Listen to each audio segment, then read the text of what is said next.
CHAPTER XVIII of Margaret of Anjou. Margaret of Anjou by Jacob Abbott. CHAPTER XVIII. A Royal Cousin. As soon as Margaret escaped to Scotland, far from being disheartened by her misfortunes, she began at once to concert measures for raising a new army and going into England again, with a view of making one more effort to recover her husband's throne. She knew, of course, that there was a large body of nobles and of the people of the country who were still faithful to her husband's cause, and who would be ready to rally round his standard whenever and wherever it should appear.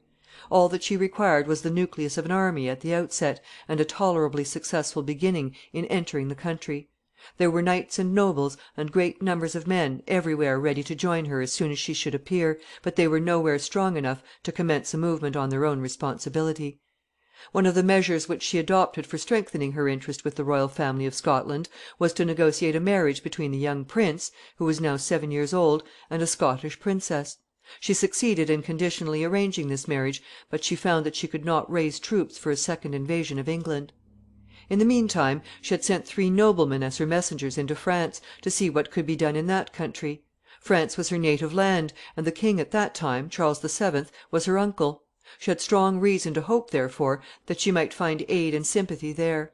Toward the close of the summer, however, she received a letter from 2 of her messengers at Dieppe, which was not at all encouraging. The letter began by saying, on the part of the messengers, that they had already written to Margaret 3 times before: once by the return of the vessel, called the Carvel, in which they went to France, and twice from Dieppe, where they then were, but all the letters were substantially to communicate the same evil tidings, namely, that the king, her uncle, was dead, and that her cousin had succeeded to the throne, but that the new king seemed not at all disposed to regard her cause favorably. His officers at Dieppe had caused all their papers to be seized and taken to the king, and he had shut up one of their number in the castle of Arques, which is situated at a short distance from Dieppe. He had been apparently prevented from imprisoning the other 2 by their having been provided with a safe conduct which protected them. Furthermore, the writers of the letter bade the queen keep up good courage, and advised her, for the present, to remain quietly where she was. She must not, they said, venture herself, or the little prince, upon the sea in an attempt to come to France, unless she found herself exposed to great danger in remaining in Scotland.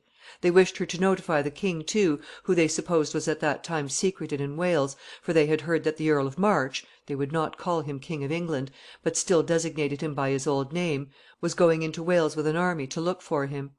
They said, in conclusion, that as soon as they were set at liberty they should immediately come to the queen in Scotland. Nothing but death would prevent their rejoining her, and they devoutly hoped and believed that they should not be called to meet with death until they could have the satisfaction of seeing her husband the king and herself once more in peaceable possession of their realm. But the reader may perhaps like to peruse the letter itself in the words in which it was written.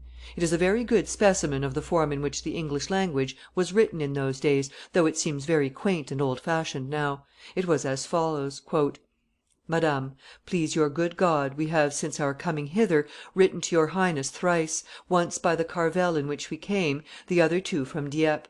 But, Madame, it was all one thing in substance, putting you in knowledge of your uncle's death, whom God assoil, and how we stood arrested, and do yet. But on Tuesday next we shall up to the king, your cousin german.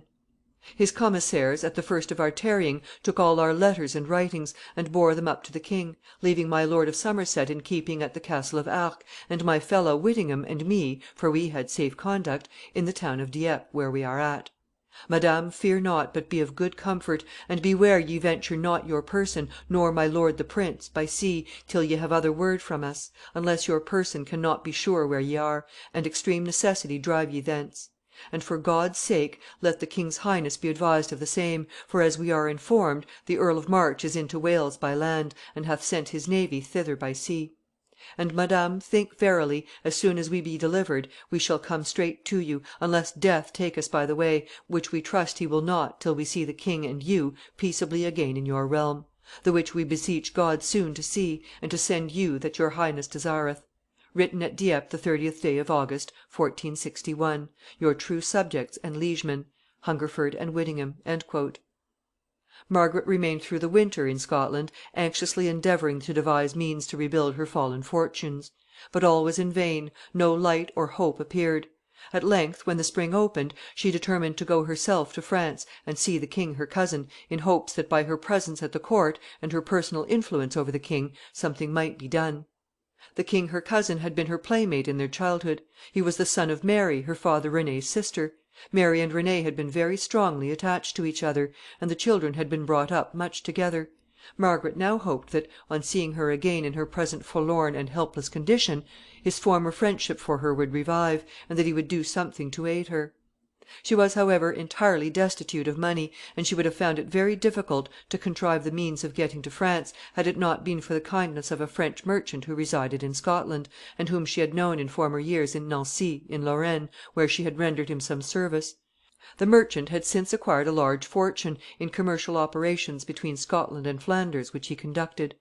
In his prosperity he did not forget the kindness he had received from the queen in former years, and now that she was in want and in distress, he came forward promptly to relieve her. He furnished her with the funds necessary for her voyage, and provided a vessel to convey her and her attendants to the coast of France. She sailed from the port of Kirkcudbright, on the western coast of Scotland, and so passed down through the Irish Sea and St. George's Channel, thus avoiding altogether the Straits of Dover, where she would have incurred danger of being intercepted by the English men of war. She took the young prince with her. The king it was thought best to leave behind. So great were the number of persons dependent upon the queen, and so urgent were their necessities, that all the funds which the French merchant had furnished her were exhausted on her arrival in France. She found, moreover, that the three friends, the noblemen whom she had sent to France the summer before, and from whom she had received the letter we have quoted, had left that country and gone to Scotland to seek her. They had provided themselves with a vessel, in which they intended to take the queen away from Scotland and convey her to some place of safety, not knowing that she had herself embarked for France. They must have passed the queen's vessel on the way, unless, indeed, which is very probably the case, they went up the Channel and through the Straits of Dover, thus taking an altogether different route from that chosen by the queen. When they reached Scotland, they hovered on the coast a long time, endeavoring to find an opportunity to communicate with her secretly, but at length they learned that she was gone. In the meantime, Margaret, having arrived in France, borrowed some money of the Duke of Brittany, in whose dominions it would seem she first landed. With this money Margaret supplied the most pressing wants of her party, and also made arrangements for pursuing her journey into the country, to the town in Normandy where her cousin the king was then residing. It is said that, on arriving at the court of the king and obtaining admission to his Majesty's presence, Margaret took the young prince by the hand, and, throwing herself down at her cousin's feet, she implored him, with many tears, to take pity upon her forlorn and wretched condition, and that of her unhappy husband, and to aid her in her efforts to recover his throne. But the king, with true royal heartlessness, was unmoved by her distress, and manifested no disposition to espouse her cause. Some negotiations, however, ensued, at the close of which the king promised to loan her a sum of money, for a consideration. The consideration was, that she was to convey to him the port and town of Calais, which was still held by the English, and was considered a very important and very valuable possession, or else pay back double the money which she borrowed. Thus it was not an absolute sale of Calais, but only a mortgage of it, which the queen executed. But, nevertheless, as soon as this transaction was made known in England, it excited great indignation throughout the country, and seriously injured the cause of the queen. The people accused her of being ready to alienate the possessions of the crown, possessions which it had cost so much, both in blood and treasure, to procure. Of course, the security which the king obtained for his loan was of a somewhat doubtful character, for Margaret's mortgage deed of Calais, although she gave it in King Henry's name, and was careful to state in it that she was expressly authorized by him to make it, was of no force at all so long as Edward of York reigned in England, and was acknowledged by the people as the rightful king. It was only in the event of Margaret's succeeding in recovering the throne for her husband that the mortgage could take effect. The deed which she executed stipulated that, as soon as King Henry should be restored to his kingdom, he would appoint one of two persons named, in whom the King of France had confidence, as governor of the town, with authority to deliver it up to the King of France in 1 year, in case she did not within that time pay back double the sum of money borrowed. He seemed to think that, considering the great risk he was taking, 100 per cent per annum was not an exorbitant usury. Chapter XIX.